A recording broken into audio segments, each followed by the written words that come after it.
नमस्कार बच्चों, आर्टिकल के दूसरे लेक्चर में बढ़ते हैं। कल मैंने जो आपको पढ़ाया था उसका 5 मिनट में मैं आपको क्विक रिवीजन करा देता हूं। कल हमने पढ़ा था कि आर्टिकल जो कि 2 नंबर के आते हैं, जेल प्रहरी की परीक्षा में 2 नंबर के आते हैं, 2 प्रश्न आएंगे। वो 3 तरीके के होते हैं, एक होता है ए, एक होता है एन और एक होता है द या दी। तो ए एन द 3 आर्टिकल होते हैं इंग्लिश में, ठीक है। हमने सबसे पहली चीज ये पढ़ी थी, अगर आपको ध्यान हो, सबसे पहली चीज हमने क्या पढ़ी थी कल, कि जो आर्टिकल्स हैं वो नाउन के पहले आते हैं, नाउन के पहले आते हैं और किसी पार्ट ऑफ स्पीच के पहले आर्टिकल नहीं आएगा। आर्टिकल हमेशा नाउन के पहले आएगा, ठीक है भाई। मतलब जैसे प्रोनाउन हो गया, एडजेक्टिव हो गया, एडवर्ब हो गया, कंजंक्शन हो गया, इंटरजेक्शन हो गया। अभी कोई दिक्कत नहीं है, अभी तो करोगे सर ये तो सब अभी क्वेश्चंस आगे आने दो तीसरी चौथी क्लास में, वहां पे आपको कंफ्यूजन होगा, इसीलिए मैं आपको बता रहा हूं। नाउन के पहले आते हैं, प्रोनाउन वगैरह इनके पहले कोई आर्टिकल नहीं आता है। जैसे एग्जाम्पल में देखो आप, मैं एग्जाम्पल रख रहा हूं, दिस इज अ बॉय। तो आपने देखा भाई ये नाउन है तो इसके पहले आर्टिकल आ गया, ठीक है भाई।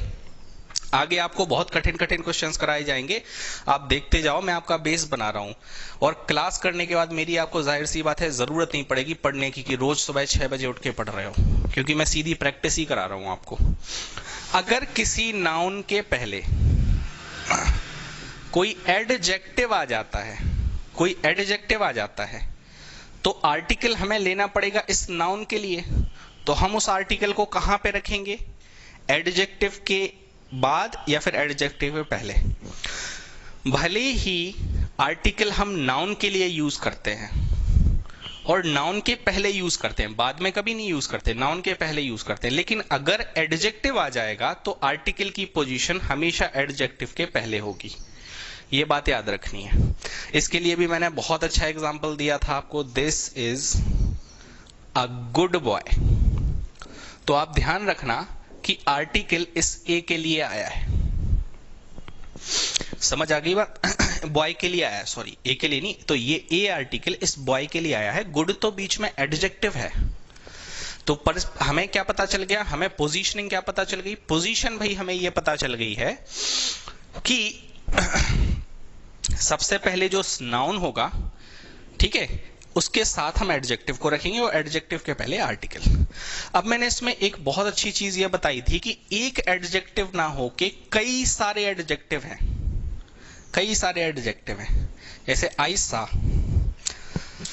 ठीक है, अ लिटरल, ठीक है, अ literal, unique, talented Indian boy. अब मैंने 4 एडजेक्टिव लगाए, तो वो चारों एडजेक्टिव यहां पे आएंगे, बॉय लास्ट में आएगा और उन सारे एडजेक्टिव के पहले आएगा आर्टिकल। तो आई सा या आई मेट आ, ठीक है, golden bright intelligent Indian boy. 4 adjective भी हैं तो एडजेक्टिव के पहले आर्टिकल आएगा। ये मैंने कई सारे एग्जांपल आपको बताए थे। तीसरा जो स्ट्रक्चर मैंने बताया था कि अगर मान लो नाउन है, ठीक है भाई, एक नाउन यूज हुआ है, उसके पहले एडजेक्टिव है और इस एडजेक्टिव के लिए एक एडवर्ब आया है, ठीक है। एग्जाम्पल में this is very good boy. अब यहां पे ये नाउन आ गया, ये एडजेक्टिव आ गया और ये एडवर्ब आ गया, ठीक है भाई। तब आर्टिकल की पोजीशन कहां पे होगी, एडजेक्टिव के पहले होगी या नाउन के पहले होगी या फिर एडवर्ब के पहले। ध्यान से सुनने वाली बात क्या है, अब समझना क्या है, आगे जाके जब बड़े बड़े सेंटेंसेस होंगे समझने वाली बात यह है कि अगर मान लो ये वेरी बॉय या गुड के लिए यूज नहीं हुआ होता तब आर्टिकल आपका यहां पे आता, लेकिन ये वेरी गुड के लिए यूज हुआ है और गुड बॉय मतलब नाउन के लिए आया है, तो आर्टिकल की पोजीशन ये रहेगी। समझ आ गई बात। बॉय के लिए जो आर्टिकल आएगा वो एडजेक्टिव और उस एडजेक्टिव के लिए यूज हुई एडवर्ब के पहले आएगा। इतनी बात हमें समझ में आ गई। ये 3 बेसिक कॉमन स्ट्रक्चर हैं, आप स्ट्रक्चर ना भी याद करो क्योंकि ये सब तो बेफालतू के रहते हैं, देखने में भी कठिन लगते हैं। आप तो ये एग्जाम्पल याद करना बस, आसान से एग्जाम्पल है। हमेशा पढ़ो तो एग्जाम्पल पढ़ो ना, थ्योरी पढ़ोगे तो बार बार पढ़ते रहोगे, एग्जाम्पल पढ़ लोगे तो एक बार में याद हो जाएगा। ठीक है, गणित में भी हम यही करते हैं, फॉर्मूले कम पढ़ते हैं, क्वेश्चंस ज्यादा लगाते हैं। अब आगे आते हैं ए और एन के डिफरेंस पे। मैंने आपको ए और एन का अंतर पढ़ाया था, ठीक है भाई, मैंने आपको ए और एन का अंतर पढ़ाया था और उसमें मैंने हिंदी के स्वर और व्यंजन का उच्चारण बताया था। उस पे बेस्ड आज हम काफी क्वेश्चंस देखेंगे, ठीक है, काफी प्रैक्टिस कराऊंगा मैं, और एग्जाम में आपको रखे रखे ऐसे ही क्वेश्चंस आए हुए हैं। आप तो पुराने पेपर खोल के भी देख सकते हो, कोई दिक्कत नहीं है। ए एन पे बहुत क्वेश्चंस पूछे गए हैं। पहले ए और एन में क्या अंतर है, मैंने आपको उच्चारण से बताया था कि अगर स्वर का उच्चारण होगा, मतलब आ से आहा तक, आ से लेके आहा तक का उच्चारण निकलेगा पहले वर्ड में तो आप एन लगाओगे, वरना अगर स्वर का उच्चारण नहीं निकलेगा तो व्यंजन का निकलेगा, मतलब का से लेके ज्ञा तक, तो आप ए लगा देना। ठीक है भाई, जैसे मैं आपको एक एग्जाम्पल बताता हूं।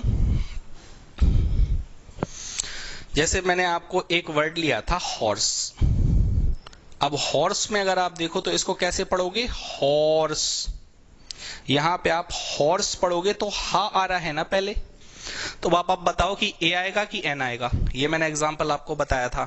तो हॉर्स में हा आ रहा है, हिंदी से जज करना, इंग्लिश से नहीं। ए ई आई ओ यू से जज मत करना, कंफ्यूज हो जाओगे। तो हॉर्स में हा आ रहा है, अगर हा आएगा तो ए आएगा कि एन, तो हा देखा हमने भैया व्यंजन है, ए लगा दो, अ हॉर्स होगा। ठीक है भाई, ओके। एक वर्ड होता है हॉनोरेरियम, कई लोग इसको पढ़ते हैं हॉनोरेरियम, ठीक है, कई लोग इसको पढ़ते हैं हॉनोरेरियम, जबकि इस वर्ड का एक्चुअल प्रोनाउंसिएशन उच्चारण है ऑनरेरियम। ठीक है, ऑनरेरियम।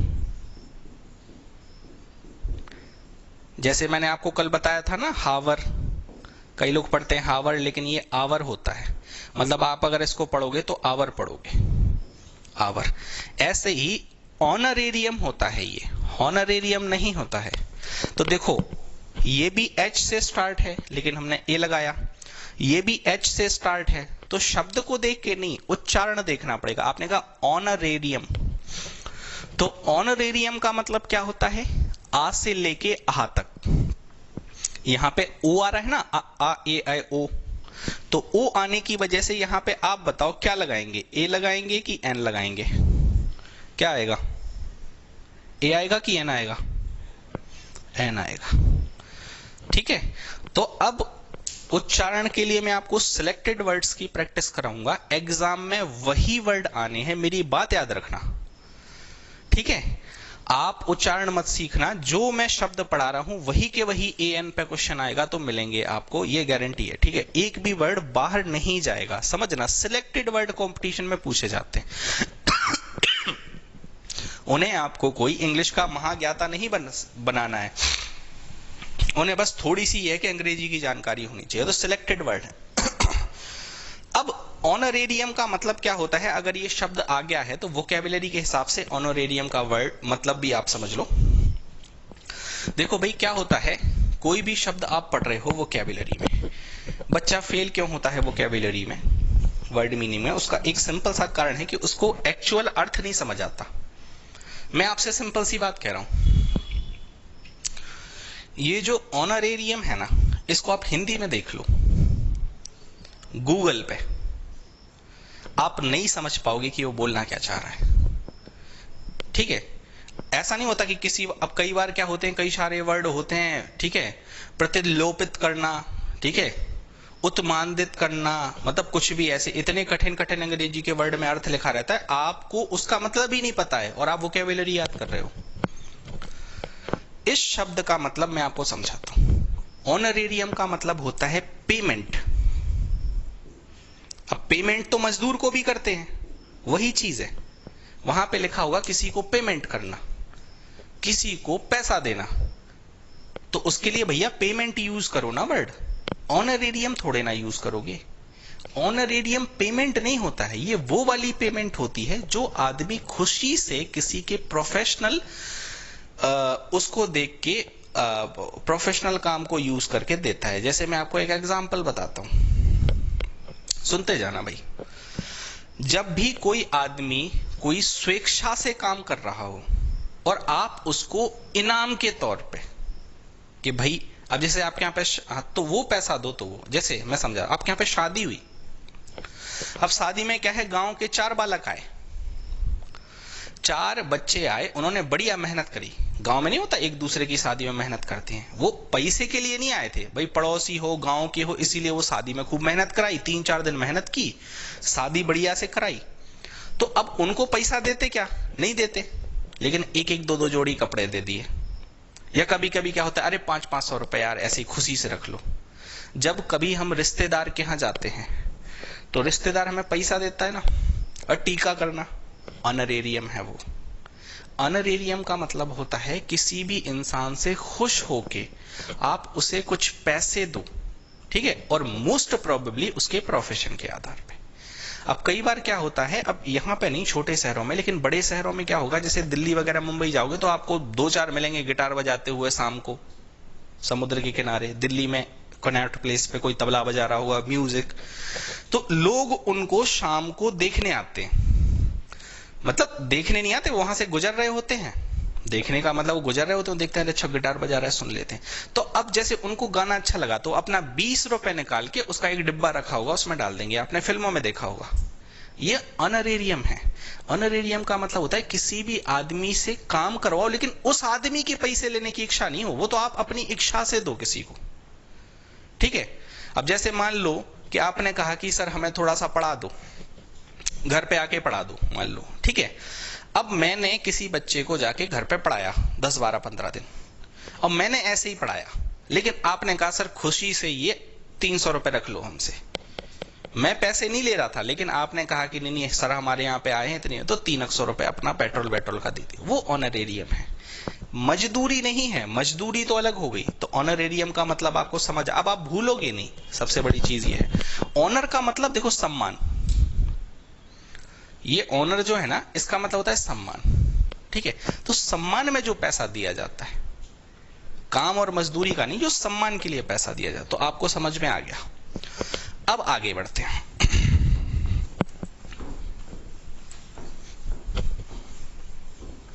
अब मैं आपको काफी सारे वर्ड्स पढ़ाऊंगा, वही के वही एग्जाम में डिट्टो आएंगे। डिट्टो का मतलब सेम टू सेम, वही के वही छपे मिलेंगे। अब जैसे आप देखो, आपने जैसे मान लो एक वर्ड लिखा मैंने एलिफेंट, ठीक है, मैंने एक वर्ड लिखा एलिफेंट। आप इसको पढ़ोगे तो आपको क्या लगेगा, एली, ये कैसा ए आएगा कि नहीं। अगर ये वर्ड ए का उच्चारण दे रहा है, एलिफेंट, हर बच्चा ये जानता है कि ए से आएगा। अब ये ए इसमें आएगा कि इसमें आएगा, तो आपने बोला सर आ से लेके आहा तक ए आएगा, तो हमने आ एलिफेंट लगा दिया, ठीक है। समझ आ गई बात, ठीक है। अब देखो ये वर्ड ई से स्टार्ट हुआ था, तो यहां पे एली ए, तो यहां पे ये इसमें आएगा, सॉरी इसमें आएगा, आ से लेके आहा तक ए आएगा यहां पे, ठीक है। ए आई ओ औ अंग हा, तो एन एलिफेंट होगा। क्या होगा, एन एलिफेंट, ठीक है, क्योंकि पहला उच्चारण स्वर का है। अब अगर मैं यहां पे लिखूं यूरोपियन, अब इसमें आप बताओ ए आएगा कि एन आएगा। यूरोपियन में ए आएगा कि एन आएगा, आप बताओ। हिंदी में उच्चारण करो, केवल इसका कर लो, पूरे का नहीं। पहला शब्द व्यंजन का आ रहा है कि स्वर का आ रहा है, और आपको ये एग्जाम्पल नोट करते जाना है, यही एग्जाम में मिलेंगे। अगर आप इसका उच्चारण देखो तो ये क्या होगा, यूरोपियन। हिंदी में ऐसा ही लिखा जाता है, हिंदी की किताबों में ऐसे ही लिखा होता है कि नहीं लिखा होता है।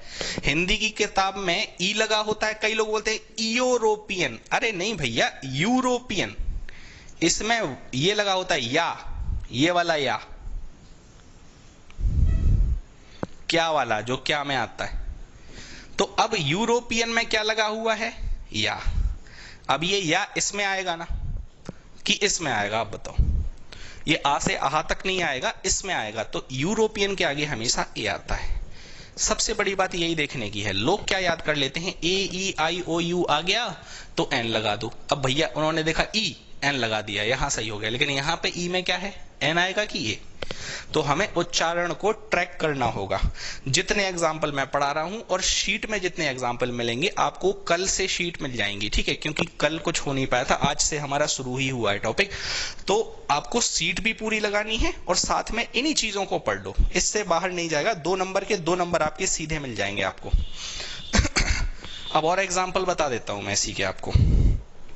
जैसे मैं आपको बोलूं एग्जाम, ठीक है भाई, ईगल, ठीक है। अब अगर आप एग्जाम देखो तो आप इसको एग्जाम ऐसे ही लिखोगे ना हिंदी में, आप इसको एग्जाम ऐसे ही लिखोगे ना हिंदी में।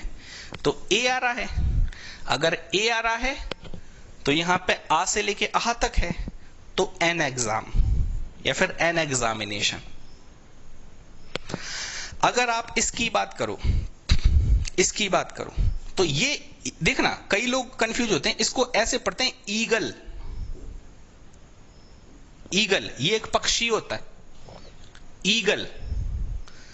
ये ई है, ये लिखते जाना ध्यान से, ठीक है, ये ई है। अब ई को अगर आप देखोगे, अब आप ई को अगर देखोगे तो ई किस में है, का से लेके क्या तक में कि आ से आहा तक में। तो आपने बोला सर आ से आहा तक में है, तो ईगल है तो एन ईगल होगा,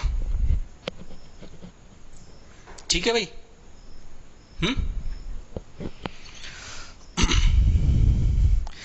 अब एक शब्द है, जैसे मान लो मैं लिखता हूं ई डब्ल्यू ई,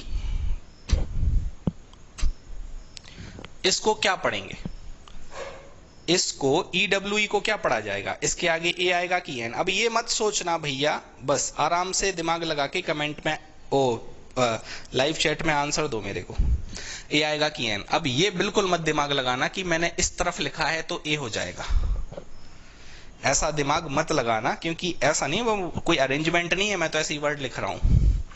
ए आएगा कि एन आएगा, इसका प्रोनाउंसिएशन जानना जरूरी है। इसका मतलब आपको प्रोनाउंसिएशन, उच्चारण की प्रैक्टिस करनी पड़ेगी। फिर से बोल रहा हूं, नहीं करनी पड़ेगी, यही शब्द आएंगे आपको एग्जाम में, एग्जैक्ट परीक्षा में यही शब्द आएंगे। आप तो जो मैं पढ़ा रहा हूं वो पढ़ लो, ठीक है। और इसमें नहीं, हर अंग्रेजी के एग्जाम में आर्टिकल आएगा तो ऐसा ही आएगा, यही सारे शब्द आएंगे। अब देखो कई लोग इसको ईयू पढ़ेंगे, हाँ, ईवी पढ़ देंगे कई लोग। नहीं नहीं नहीं, ये होता है यू, ये इसका प्रोनाउंसिएशन होता है। ये एक भेड़ होती है, यू क्या है, एक भेड़ की प्रजाति है, तो अब यू पढ़ते हैं इसको। अगर इसको यू पढ़ेंगे तो ए आएगा कि एन आएगा, क्या आएगा। तो आपने देखा सर ये तो या है, या है तो ये, तो आपने एन काट के ए सही करना है, एन गलत हो जाएगा, ए सही होगा, आ यू। समझ आ रही बात।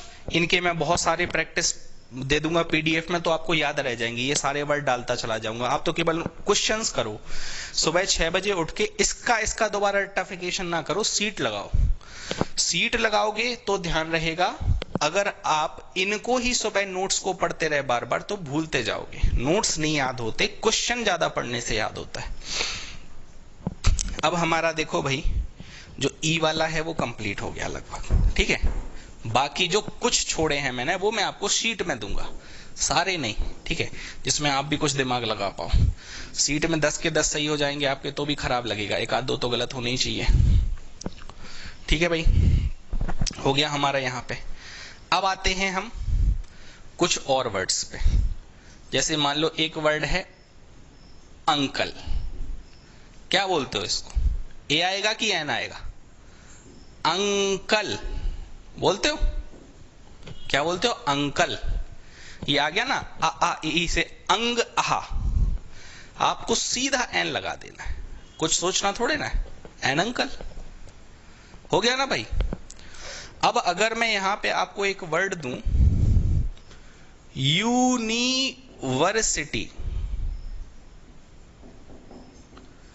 यहां पे बताओ ए आएगा कि एन आएगा? यूनिवर्सिटी में ए आएगा कि एन आएगा? यूनिवर्सिटी को आप हिंदी में लिखो, सबसे पहले यूनिवर्सिटी को हिंदी में लिखो और लाइव चैट में बताओ क्या आएगा, ए आएगा कि एन आएगा? अगर आप हिंदी में लिखोगे ना डिट्टो, मतलब कोई एक्सेप्शन नहीं है अगर आप स्वर और व्यंजन से याद कर ले रहे हो तो। अगर आप इसको हिंदी में लिखोगे तो आप ऐसे लिखोगे यूनिवर्सिटी, ठीक है, ऐसे ही आएगा कुछ, ठीक है, यूनिवर्सिटी, ठीक है, ऐसे लिखा भी होता है यूनिवर्सिटी, हिंदी में भी ऐसे ही लिखा जाता है। या आया कि नहीं? अब भले ही ये देखो, अब ये भी यूएन से स्टार्ट है कि नहीं, ये भी यूएन से स्टार्ट है, लेकिन यहां पे लेकिन आई है, तो इसको इन तीन को कंबाइंड पढ़ा है यूनी। यहां पे केवल यूएन को पढ़ा है, तो यहां पे अंग हो गया, यहां पे यूनी हो गया, तो वाई आया, या आया तो या आया, तो हम यहां पे ए लगा देंगे। समझ आई मेरी बात की नहीं आई? अब जैसे एक वर्ड देखो यहां पे अम्ब्रेला, अम्ब्रेला, अम्ब्रेला को आप कैसे पढ़ोगे? अम्ब्रेला, ठीक है भाई, अम्ब्रेला। अब यहां पे आ आया, अगर आ आया है तो यहां पे स्वर के अंदर का शब्द है, अगर स्वर के अंदर का शब्द है आ, तो फिर सीधा एन लगा देंगे। आई बात समझ में कि नहीं आई? क्लियर हुआ? ओके। अब अगर यहां पे मैं आपको कुछ और शब्द दे दूं, जैसे मान लो यहां पे मैं कुछ और शब्द दे दूं आपको, इस साइड से आपको आसान, जैसे एक वर्ड दिया मैंने ये वाला, थोड़ा बड़ा लिख देता हूं, एक शब्द दिया मैंने आपको ये, सिंधु घाटी सभ्यता में एक सींग वाले जानवर को ये बोला जाता था। आप इसको प्रोनाउंसिएशन करो क्या होगा। उसके बाद एक वर्ड है, ये भी आपने सुना होगा। उसके बाद एक वर्ड है आपका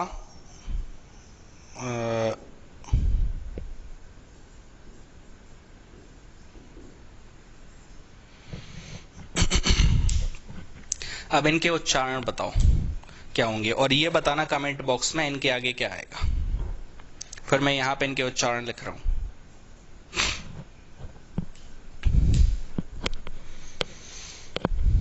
इनके आगे ए आएगा कि एन आएगा? किसके आगे ए आएगा, किसके आगे एन आएगा?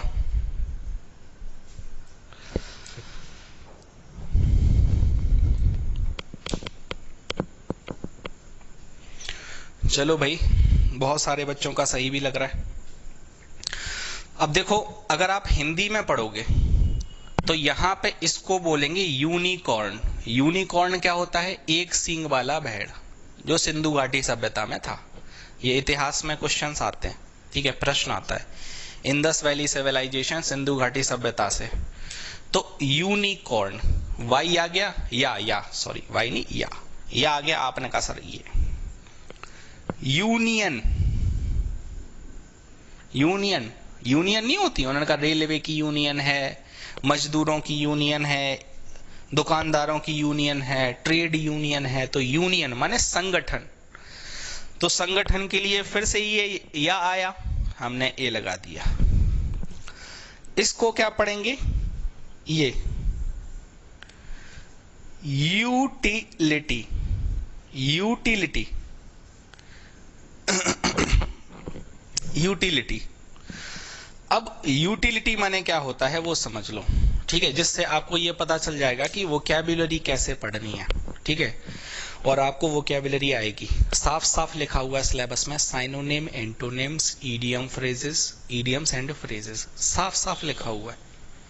और 5-7 नंबर, 5 नंबर ही आपको वोकैब्युलरी पूछेगा ही, और जो पढ़ाएंगे डिट्टो आ जाएगा। आपको साइनो एंटो में थोड़ा सा ज्यादा पढ़ना पड़ेगा, वोकैबुलरी और ईडियम्स और फ्रेज वही है। देखो भाई, यूटिलिटी, यूटिलिटी में यहां पे पहले तो या आया, तो यहां पे ए लगा दो।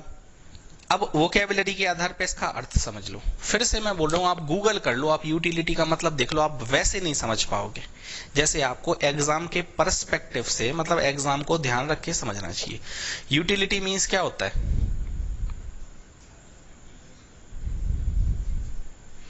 देखो, यूटिलिटी का मतलब होता है उपयोगिता। यूटिलिटी का मतलब होता है उपयोगिता, ठीक है। उपयोगिता का मतलब यह है कि कितना कौन सी चीज आपके लिए काम की है। समझ आ रही है बात?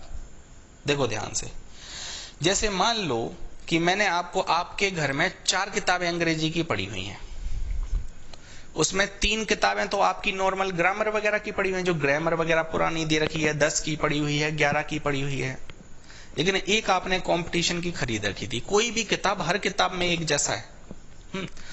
तो अब आप जब जेल प्रहरी की तैयारी कर रहे हो तो सबसे ज्यादा उपयोगिता किस किताब की होगी आपको? 10वीं की अंग्रेजी की, 11वीं की, 12वीं की जो आपने कंपटीशन की खरीदी, वो कंपटीशन की ना। हाँ, वो ये पेन है, इस पेन को यूज कैसे करूंगा मैं? यूज, उपयोग, लिखने में ना, ठीक है। अब उपयोगिता में क्या होता है? कंपैरिजन होता है, तुलना होती है, ठीक है। मैंने कहा ये पेन, ये किस काम की चीज है, ये क्या है? आपने बोला पेन है, लिखने के काम आता है।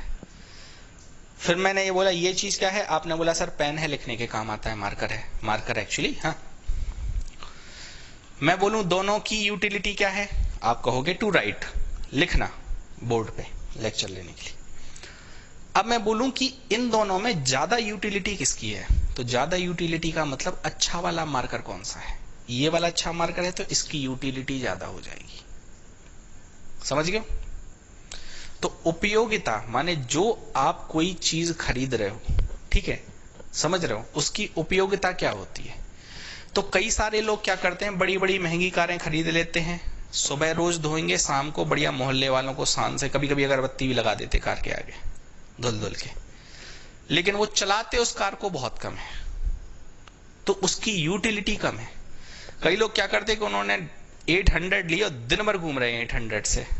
कई लोगों के पास लो बजट की कारें होती है लेकिन दिन भर घूमते रहते हैं, मतलब काम धंधा कुछ भी, तो उस कार की यूटिलिटी ज्यादा है। एक आपका पड़ोसी कार रखता है, बहुत कम निकालता है वो बाहर, तो वो कम यूटिलिटी है उसकी, ठीक है। और आपके पास जो कार है, वो कार का पर्पज है आपका, आपको जाना पड़ता है, आप व्यापार करते हो, इधर मीटिंग में जाना है, उधर मीटिंग में, तो अब पानी बरस रहा है। अब आपको धंधे का कोई 5000 की कोई डील मिली मान लो, तो पानी बरसते टाइम कार से जाना पड़ेगा। तो अगर कोई सामान आप खरीद रहे हो, उसको पर्याप्त तरीके से अच्छे से यूज कर रहे हो, तो उसकी यूटिलिटी ज्यादा है एज कंपेयर टू दूसरे की। और ये जो यूटिलिटी वर्ड है ना, ये यूज से आया है, यूज, यूज करना, किसी भी चीज को उपयोग करना। आई थिंक आपको समझ आ गया होगा, ठीक है भाई, ओके। तो अब ये यू का खत्म हो गया।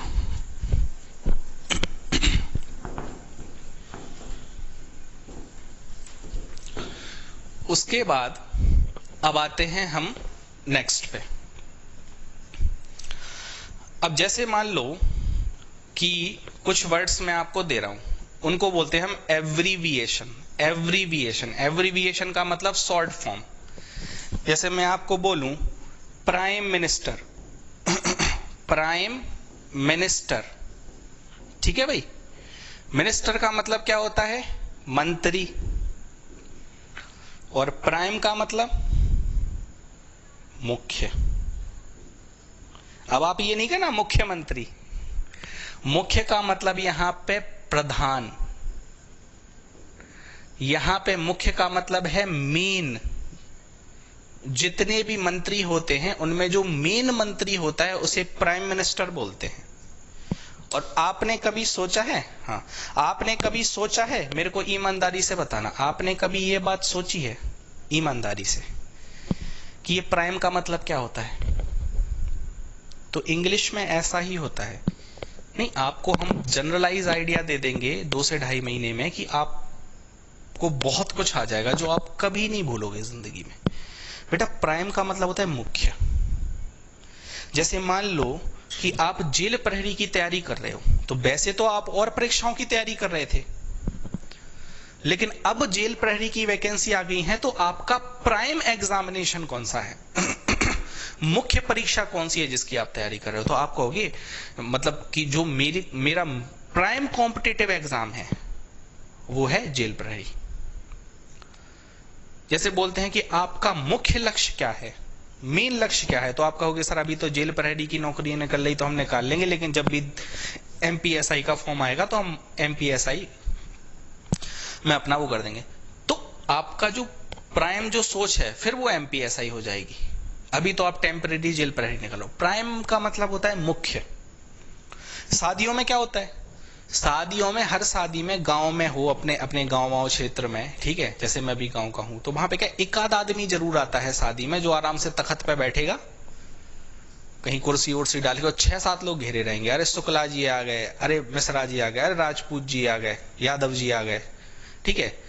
तो अब वो फिर सुनाएगा, अरे हम यहाँ गए थे, अभी हम वहां से होके आए हैं, और जो नेताजी से मिले, भाई साहब नेताजी ने पीठ ठोक के कहा तुम तो जाओ, जो होगा देखा जाएगा। तो अपन अब बिल्कुल पावर में है, मतलब ऐसी बातें होती है ना। तो गांव में क्या रहता है, जब शादी हो रही तो दूल्हे पे कम कंसंट्रेट करते, ऐसा कोई नेता वगैरह आ जाए तो उस पर ज्यादा कंसंट्रेट करने लगते लोग, क्योंकि वो वहां का प्राइम आदमी हो जाता है समझ गए हो? प्राइम का मतलब होता है मुख्य, और इस वर्ड को आपको हर जगह यूज करना है। अब जैसे किसी का जन्मदिन है आपके पड़ोस में किसी मोहल्ले में, अब उन्होंने बुलाया जन्मदिन पे, तो वहां पे प्राइम पर्सन कौन होगा, सबसे ज्यादा मेन आदमी कौन होगा, जिसका बर्थडे होगा वो। तो प्राइम हम हर जगह पे लगाएंगे जहां पे हम मुख्य की बात करेंगे, ठीक है। अब देखो ये तो हो गया, वोकैबुलरी को ऐसे पढ़ना है हमें। प्राइम मिनिस्टर पीएम बोलते, तो ये प्राइम मिनिस्टर का एब्रीविएशन हो गया। एब्रीविएशन का मतलब शॉर्ट फॉर्म, और एब्रीविएशंस आपको पूछे जाते हैं, एग्जाम में पूछे जाते हैं, ठीक है भाई, बहुत अच्छी बात है। कैसे पूछे जाते हैं, जैसे आपने सुना होगा एक डिग्री करते हैं कई सारे लोग, बीए, क्या करते हैं, डिग्री बीए। अब आप इस बीए को पढ़ो, तो जब आप इस बीए को पढ़ोगे तो बी ए ऐसे ही पढ़ोगे ना, पहला अक्षर क्या आया, बा, तो क्या होगा, आ होगा या फिर एन होगा, अब बीए, फिर आगे डिग्री लग जाएगा कुछ भी है, ठीक है, मैं बता दूंगा, अभी ज्यादा अपने को सोचना नहीं है, ठीक है। अब बैचलर ऑफ आर्ट डिग्री ऐसे बी ए, क्योंकि बा आया। अब मैं बोलूं आपको PLA, अब जैसे मैंने बोला IPL, ये लगा लो।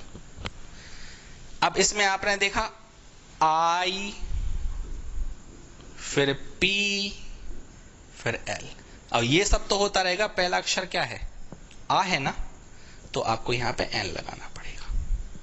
समझ आ रही है मेरी बात की नहीं आ रही है? जैसे DM, डिस्ट्रिक्ट मजिस्ट्रेट को DM बोलते हैं। अब आपको फुल फॉर्म नहीं याद करनी, आप तो DM को कैसे पढ़ोगे, DM, तो ये जो डा है ना, ये डा किस में आएगा, इसमें आएगा कि इसमें आएगा, तो आप बोलोगे सर इसमें आएगा, तो DM। समझ आ गई बात? उसके बाद जैसे बोला SP, तो अब SP को कैसे लिखोगे, S फिर P, ठीक है भाई। तो यहां पे ध्यान से सुनना मेरी बात को, SP ऐसे ही तो लिखोगे, सुपरिटेंडेंट ऑफ पुलिस, ठीक है। अब कितने लोगों ने एसपी का फुल फॉर्म याद किया होगा, लेकिन उनको सुपरिंटेंडेंट का मतलब नहीं पता होगा, चाहे जैसे प्राइम मिनिस्टर में आज तक प्राइम वर्ड का ही मतलब नहीं पता था, ठीक है। अब देखो एसपी, ये वर्ड किससे स्टार्ट हो रहा है, एस से ना, आप तुरंत सा सोच के ए लगा दोगे, नहीं, ये एस ये, तो इस वजह से यहां पे ए आएगा, एन सॉरी, क्योंकि ए इधर पे, समझ गए। तो ये एब्रीविएशंस हैं, ठीक है भैया। मुझे लग रहा है आपको धीमे धीमे बात समझ में आ रही है। अब जैसे मैं आपको एग्जाम्पल देता हूं, MLA, इसमें A आएगा कि N आएगा? चैट में बताओ, लाइव चैट में बताओ, A आएगा कि N आएगा?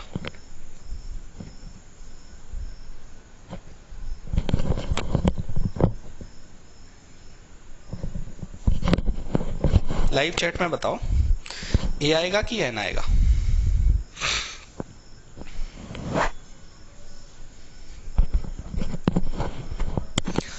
इसको पढ़ो, M हिंदी में L A, ठीक है, मतलब MLA तो होता रहेगा। आप पहला शब्द देखो, A है ना, M, आप इस M को अंग्रेजी में कैसे पढ़ते हो? M पढ़ते हो ना, कि सीधा ऐसा तो नहीं पढ़ते मां, इसको माला आ पढ़ोगे कि MLA पढ़ोगे? MLA पढ़ोगे, A है ना, तो A इसमें आएगा, तो NMLA। समझ आ गई बात आपको कि नहीं आई? समझ आ गई है? अब जैसे मैं आपको बोलूं,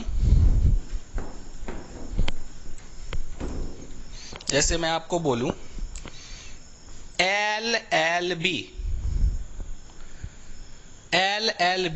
तो आप फिर से कहोगे सर LLB, ठीक है, A आया, इसमें आया तो N। आप हिंदी के स्वर और व्यंजन से प्रोनाउंसिएशन करोगे तो आपका कोई भी क्वेश्चन गलत नहीं होगा, ठीक है भैया? ओके, एक लास्ट, बाकी आपको सीट में मिलेंगे, ठीक है, बाकी आपको सीट में मिलेंगे। एक्स रे, ठीक है, अब जैसे एक्स रे वर्ड है, इसके आगे A आएगा कि N आएगा?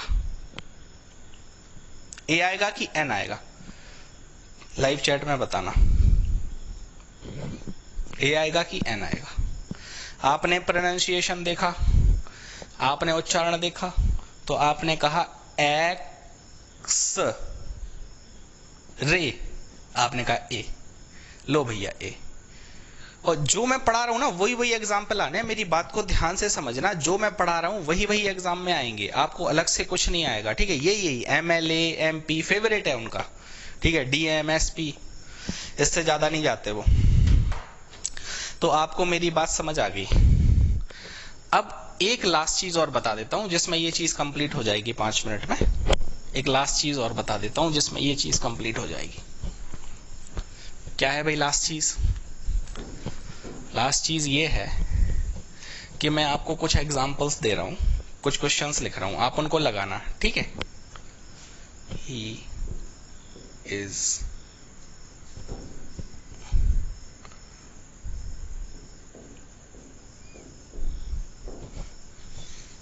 ये साउंड देख के लगाना, जो याद है आपको वो नहीं। चलो हटाओ इसको।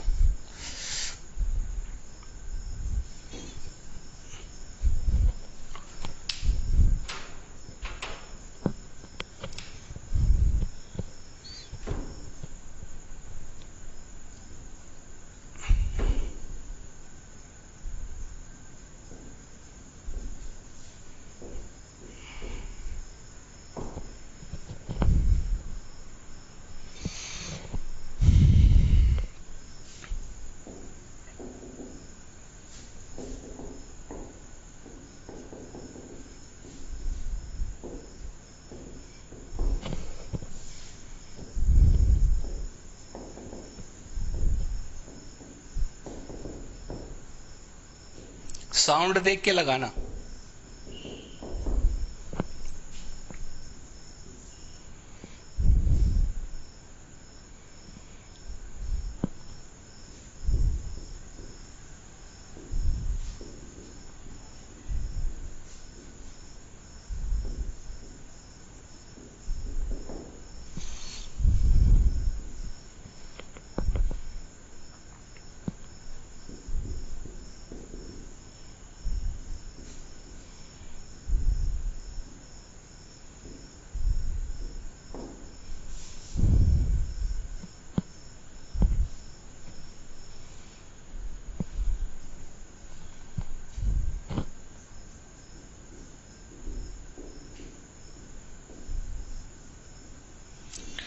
अब मेरी बात ध्यान से सुनो, जो मैं आपको बताने वाला हूं। भाई देखो, ये सारे नाउन हैं, है ना नाउन, ये सारे नाउन हैं जो मैंने अंडरलाइन किए हुए हैं। जैसे बॉय हो गया, गर्ल हो गया, गर्ल हो गया, प्लैनेट हो गया, मैन हो गया, मैन हो गया। आर्टिकल आपको यहां पे लगाना है। तो एक सबसे बड़ा क्वेश्चन, ठीक है, कई सारे लोग पूछते हैं कि साउंड किसका लेंगे, साउंड इसका लेंगे या फिर जो सबसे पास में वर्ड है उसका लेंगे, मतलब इनका साउंड लेंगे जो मैं टिक कर रहा हूं, जो रिक्त स्थान के बिल्कुल बगल वाले वर्ड हैं, एडजेक्टिव हैं, एडवर्ब हैं, उनका साउंड लिया जाएगा जो मैंने टिक किए हुए हैं, या फिर इनका साउंड लिया जाएगा। ये मेन क्वेश्चन है। तो मैं आपको बता दूं कि भले ही इन नाउन के लिए ये यूज हो रहा हो, जो आर्टिकल हम इन रिक्त स्थानों में भरेंगे, खास तौर से ए और एन में बताना है, ए और एन में, ठीक है। तो ए और एन के लिए जो हम साउंड देखेंगे, क्योंकि दी में साउंड नहीं आता है, दी या दा में साउंड नहीं आता है, तो ए और साउंड का चक्कर नहीं है, वो अलग है, ठीक है, मैं पढ़ाऊंगा। तो अब भाई नाउन का के लिए ही ये आर्टिकल यूज हुए हैं, ये सारे आर्टिकल जो ए और एन आएगा वो नाउन के लिए यूज हुए हैं, लेकिन साउंड किसका आएगा, जो वर्ड उनके आगे लगा होगा, जो वर्ड उनके आगे लगा होगा। जैसे स्ट्रॉन्ग हो गया, ठीक है। अब आप देखो ए आएगा कि एन आएगा, तो आप ऐसे देखोगे स्ट्रॉन्ग, तो सा आ रहा है तो ए आएगा, एन नहीं आएगा, ठीक है, एन को मिटा देते। आपको यही बात समझनी है। साउंड अगर मान लो नाउन स्ट्रॉन्ग नहीं होता, बॉय होता, तो हम उसका साउंड ले लेते। तो आर्टिकल लगाते टाइम पे जो शब्द आर्टिकल के आगे होगा ए एन में, उसका साउंड लेंगे, भले ही वो नाउन हो, एडजेक्टिव हो या एडवर्ब हो। अब जैसे इंटेलिजेंट है, इंटेलिजेंट, तो इंटेलिजेंट में क्या आता है, ई, इंटेलिजेंट में क्या आता है, ई, तो क्या हो जाएगा, she is an intelligent girl, she is an intelligent girl, she is an intelligent girl. आप मेरी बात को समझ रहे हो ना, ठीक है। अब देखो इन दोनों क्वेश्चंस में अंतर देख लो। यहां पे मैंने क्या किया, इंटेलिजेंट के पहले क्या किया, वेरी लगा दिया। अब जो आर्टिकल है वो सबसे पास किसके है, वेरी के, तो वेरी पे गोला लगाओ। अब वेरी को पढ़ के बताओ, तो वेरी में कहीं से भी आ से आहा तक नहीं आएगा, बा ही आएगा पहले। तो यहां पे क्या हो जाएगा, एन आएगा कि ए आएगा, तो आप बोलोगे सर एन नहीं ए आएगा। समझ में आ रही बात। देखो इंटेलिजेंट का यहां पे साउंड लिया, लेकिन यहां पे बैरी का लिया, रीजन क्योंकि यहां पे बैरी पास में है, यहाँ पे इंटेलिजेंट। अब जैसे इंटेलिजेंट वर्ड नहीं होता तो फिर हम गर्ल का साउंड लेते, ये शब्द नहीं होता तो हम गर्ल का साउंड ले लेते। अब यहां पे आप देखो प्लैनेट के लिए आर्टिकल यूज हुआ है, लेकिन इसके पहले एक यूनिक वर्ड है जो एडजेक्टिव है। यहां पे यूनिक का प्रोनाउंसिएशन क्या होता है, या से आता है, यूनिक, तो या आ गया, या आएगा तो हम क्या लगाएंगे, ए। समझ आ गई बात। अब जैसे बोला he is a an one eyed man, ठीक है, ऊपर के मैं सारे कुछ मिटा देता हूं, ठीक है। अब जैसे आपको साउंड किसका लेना है, आर्टिकल किसके लिए आया हुआ है, मैन के लिए, और ये जो वन आइड है ना, ये एडजेक्टिव है यहाँ पे, एडजेक्टिव। और वन आइड का मतलब होता है एक आंख वाला, वन आई, आई है ना, आई, वन आइड, ठीक है, ये पूरा एक वर्ड है। वन आइड माने एक आंख वाला, मैन माने आदमी। यहां पे आर्टिकल लगाना है कि ए आएगा कि एन आएगा, तो आप उच्चारण किसका लोगे, जो सबसे ज्यादा नजदीक है। अब अगर आप इसका उच्चारण लोगे स्टार्टिंग से, तो इसको एक साथ पढ़ा जाता है, ऑन नहीं पढ़ा जाता, वन। वन को लिखो, स्टार्टिंग इस शब्द की किससे है, ओ से। अगर आप ए ई आई ओ यू देख के कि ए ई आई ओ यू आया तो ए एन लगा देंगे तो गलत हो जाएगा ना। वन में उच्चारण बा आ रहा है ना, अगर बा आ रहा है तो आप एन नहीं ए लगाओगे, तो यहां पे उत्तर क्या होगा, he is a one eyed man. समझ आ गई बात। नेक्स्ट देखो, नितिन इज। अब मैन के लिए यहां पे हमें आर्टिकल लगाना है, ये मैं बॉक्स बना देता हूं बड़ा, ठीक है। अब नितिन इज ये है। अब इसको आप पढ़ोगे ना तो आपको एच नहीं पढ़ना है, क्योंकि साउंड तो पास वाले का देखोगे, आप इसका साउंड देखो जो एडजेक्टिव है, ये होता है ऑनेस्ट। ऐसा ही पढ़ा जाता है, एच साइलेंट है इसमें, ऑनेस्ट माने ईमानदार। तो ये कैसे पढ़ा जाता है, देखो यहां पे लिख देता हूं ऑनेस्ट, तो ओ आया, ओ आएगा तो क्या आएगा, एन, आ से लेके आह तक स्वर में। आशा है आपको ये समझ आ गया होगा। कल हम पढ़ेंगे डेफिनेट और इनडेफिनेट आर्टिकल, मतलब ए एन में जो कि इनडेफिनेट आर्टिकल होते हैं और दा में क्या अंतर है। मिलते हैं फिर नेक्स्ट लेक्चर में। Thank you.